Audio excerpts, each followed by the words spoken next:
ایک بات یہاں جملہ معترضہ کے طور پہ ایک درمیان میں ایک بات آپ سے عرض کروں. آج کل مسلمانوں کو یہ تانے بہت دی جاتے ہیں کہ مسلمان ترقی کی دوڑ میں پیچھے ہے. دنیا کی ہر قوم ترقی کر رہی ہے سوائے مسلمانوں کے, اور اس میں مسلمانوں کو بہت لتاڑا جاتا ہے. ایک بات یہ ذہن میں رکھنی چاہیے کہ پہلی بات تو یہ کہ جتنی آج دنیا میں ترقی ہے اس کی بنیاد, اس کے تانے بانے سب کے سب مسلمانوں سے جا کے ملتے ہیں. سمجھ آ رہی ہے بات؟ آپ اگر تاریخ کی کتابیں اٹھا کے دیکھیں گے تو ترقی کسی بھی شکل میں ہے, اس کے تانے بانے کہاں جا کے ملیں گے؟ بولے بھائی, مسلمانوں کے پاس. جتنی بھی فلکیات کا علم, مسلمان سائنسدان 12 سال اپنی چھت پہ خوردبین لے کے بیٹھا رہا تھا جس نے اس فلکیات کے علم کی بنیاد رکھی. اور آج بہت سے علماء البیرونی کی فلکیات کی کتابوں سے استدلال کر رہے ہیں. ہمارے جامعہ رشید کا جو شعبہ فلکیات ہے وہ پورا البیرونی کی کتابوں سے پڑھا گیا, اس کی بنیاد رکھی گئی ہے, اور آج جدید تحقیق کے 100% عین مطابق ہے, ذرا بھی تبدیلی نہیں ہے اس میں.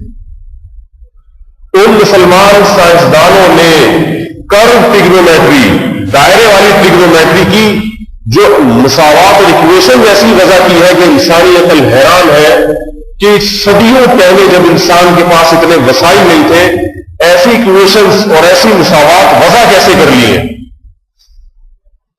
تو مسلمان اتنے خالی ہیں نہیں جتنے نظر آتے ہیں.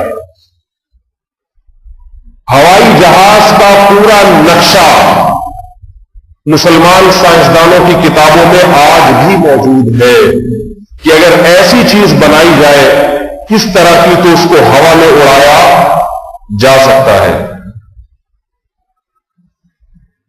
اللہ نے یہ چیزیں بنائی ہی مسلمانوں کے لیے. کافر تو خدا کا باغی ہے, وہ تو ظالمانہ غاصبانہ قبضہ کر کے بیٹھا ہوا ہے. دنیا میں خلافت کا حق, دنیا میں حکومت کا حق اور کائنات کو مسخر کرنے کا حق یہ اللہ نے دیا ہی مسلمانوں کو ہے جو اللہ کو مانتے ہیں. دیکھو, جو حکومت کو مانتا ہی نہ ہو, حکومت اس سے کام لے گی کیا؟ کبھی آپ نے دیکھا کہ ملک کا سربراہ کسی ایسے کو کوئی عہدہ دے دے اور ایسے کو اختیارات دے دے جو اس حکومت کو مانتا ہی نہ ہو؟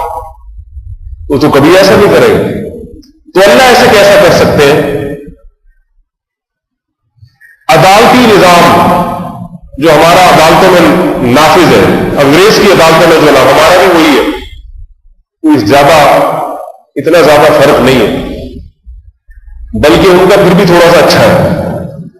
انہوں نے کم از کم جو انگریزی قانون تھا اس کو نافذ کیا ہوا ہے. ہمارے والے نہ اسلام کے نہ انگریز کے, درمیان میں کوئی چیز نکالی ہوئی ہے وہ بھی نافذ نہیں ہے. یورپ میں طویل عرصے تک ان کی یونیورسٹیوں میں ہدایہ جو ہماری فقہ کی کتاب ہے وہ پڑھائی جاتی رہی ہے. آکسفورڈ یونیورسٹی کا نصاب کا حصہ تھی. اب کا مجھے یہی نہیں کہ ہے یا نہیں, کیونکہ جب کوئی کیس عدالت میں آتا ہے تو مدعی کون ہے اور مدعا علیہ کون ہے, گواہ کس کے ذمے ہے اور کس کی زبانی بات کا اعتبار کیا جائے گا, یہ ایک بڑا پیچیدہ علم ہے.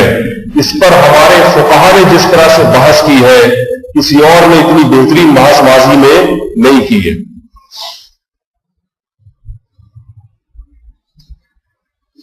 تو پہلی بات تو یہ کہ یہ سارا علم نقل مسلمانوں سے ہوا ہے.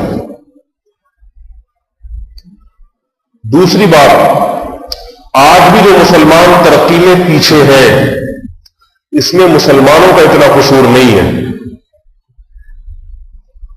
دنیا میں جتنی کفریہ طاقتیں ہیں ان کی آج سے نہیں ہمیشہ سے کوشش رہی ہے کہ مسلمان کو کسی دور میں آگے بڑھنے نہ دیا جائے. آپ بڑھ نہیں سکتے آگے. انڈیا ترقی کر سکتا ہے, جاپان ترقی کر سکتا ہے, سعودی عرب ترقی بولو بھائی نہیں کر سکتا, کرنا چاہے تو بھی نہیں کر سکتا. میں اور آپ ترقی کرنا چاہیں ایک محدود حد تک جانے دیں گے ہمیں آگے. چلو ٹھیک یہاں پہ ایک جہاز بنا لو ہلکا پھلکا سا, اور ایک ایسا بم بناؤ جس کو امریکہ جب چاہے, یا ایک آپ ریڈار سسٹم ایسا بنائیں, آج کل لیٹسٹ جو حساب چل رہا ہے ریڈار بھی بنا سکتے ہیں مگر ایسا کہ ہم جب چاہیں بٹن دبا کے اس کو جیم کر سکیں. اس سے زیادہ آگے بڑھنے کی آپ کو اجازت, تو ایک حد تک اس سے آگے ہمیں آگے نہیں بڑھنے دیتے.